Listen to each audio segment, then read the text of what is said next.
प्यारे बच्चों, Sanskrit Shri coral publications की है संस्कृत की पुस्तक भाग 4 में आपका स्वागत है।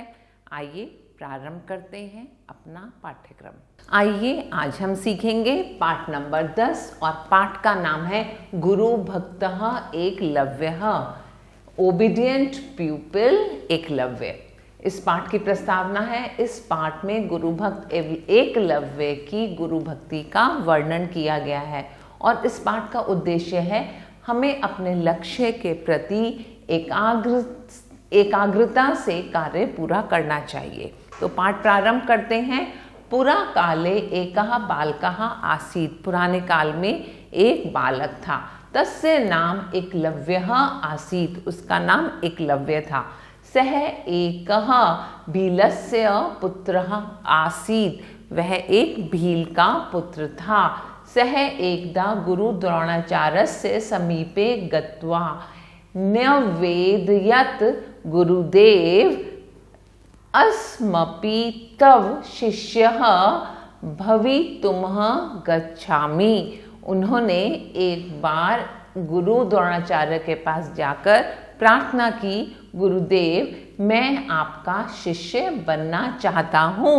द्रोणाचार्य प्रत्यवदत्, द्रोणाचार्य जी ने बोला, पुत्र अहम तु केवलम राजकुमारान एव पठ्यामि, मैं तो सिर्फ राजकुमारों को ही पढ़ाता हूँ। एकलव्यः निराशः भूत्वा स्वकुटीरम प्रति प्रत्यागच्छत्, वह लड़का निराश होकर, कौन निराश हो गया था? एकलव्य निराश होकर अपनी कुटिया के समीप गया। परम लेकिन द्रोणाचार्य मनसि एव गुरु रूपेण अस्मयेत, उसने गुरु द्रोणाचार्य को मन से अपना गुरु मान लिया था। सह कुटीरस्य, उसने कुटिया के पास समीपे द्रोणाचार्यस्य एकम प्रतिमाम अर्चयत्, उसने वहाँ अपने कुटिया के समीप ही द्रोणाचार्य जी की एक मूर्ति बना ली। तदा रसभ्य, और वह प्रतिदिनम मूर्ति गुरुम मत्वा धनुर्विद्यायाः आरंभस प्रारंभत, उसने वहाँ पर उस गुरु की प्रतिमा के सामने प्रतिदिन अपनी शिक्षा ग्रहण करनी स्टार्ट कर दी और उस मूर्ति को अपनी गुरु मानकर वहाँ पे धनुष शिक्षा सीखनी प्रारंभ कर दी। एकलव्यः कलांतरे धनुर्विद्याम निष्णातः अभवत्, और धीरे धीरे करके कुछ समय में ही एकलव्य समय के साथ बहुत ही अच्छा धनुर्धर बन गया। एक बार पांडवा नाम एकः कुक्कुरः एकलव्यम दृष्ट्वा अभषद, एक बार पांडवों ने एक कुत्ते को एकलव्य के पास भौंकते हुए देखा। एकलव्यः तस्य कुक्कुरस्य, एकलव्य ने उस कुत्ते के मुख में शरह असीव्यत, अपने बाणों से उस मुख को सिल दिया। तदैव तत्र, उस समय वहाँ पर द्रोणाचार्य आगतः, द्रोणाचार्य जी वहाँ पर आ गए।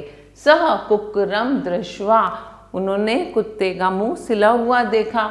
एकलव्यम अपृच्छत्, और एकलव्य से प्रश्न पूछा। क्या प्रश्न पूछा? बालक तब गुरु कह, तुम्हारे गुरु कौन है?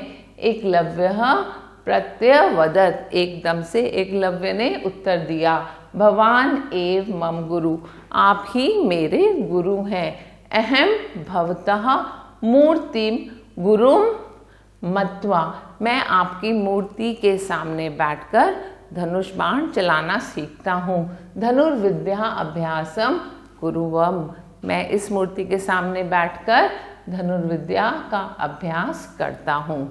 इदम श्रुत्वा, यह सुनकर द्रोणाचार्य अवदत्, द्रोणाचार्य जी बोले, यदि एवमस्ति तु मह्यम गुरु दक्षिणाम यच्छ, तो इसके लिए तुम्हें मुझे गुरु दक्षिणा देनी चाहिए। एकलव्यः आह, एकलव्य ने बोला। आज्ञाम देहि भावान, आप मुझे आज्ञा दें कि आपको गुरु दक्षिणा में क्या चाहिए। द्रोणाचार्यः अकथयत्, द्रोणाचार्य जी ने बोला। अहम तव, मुझे तुम्हारी दक्षिण हस्तस्य, दक्षिण हाथ का अंगुष्ठम वाच्छामि, मुझे तुम्हारे दक्षिण हाथ का अंगूठा चाहिए। एतत् श्रुत्वा एकलव्यः त्वरितम्, और उसी समय एकलव्य ने यह बात सुनी और अपने गुरु को अपना अंगूठा दे दिया, जो गुरु दक्षिणा के रूप में उन्होंने दिया। तो इस पाठ से हमने सीखा कि किस तरह हम अपने गुरु का आदर कर सकते हैं, कि गुरु अगर हमारे हाथ का अंगूठा भी मांगे तो जिस प्रकार एकलव्य ने दिया उसी प्रकार हम भी अपने गुरु का मान करें। अब हम आते हैं शब्दार्थ पर।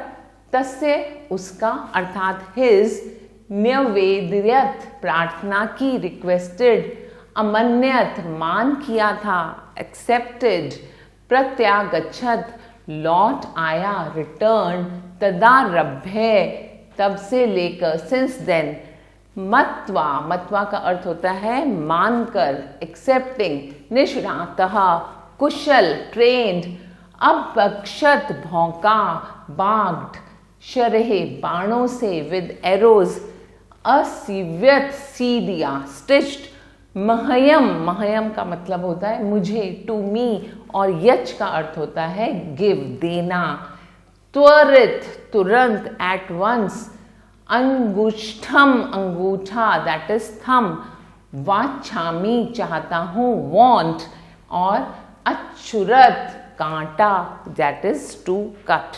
और आपको यह पाठ समझ आ गया होगा। अब आप इसका अभ्यास कार्य स्वयं करेंगे। आशा है आपको पाठ अच्छे से समझ आ गया होगा। फिर मिलते हैं नए पाठ के साथ, तब तक के लिए आभार।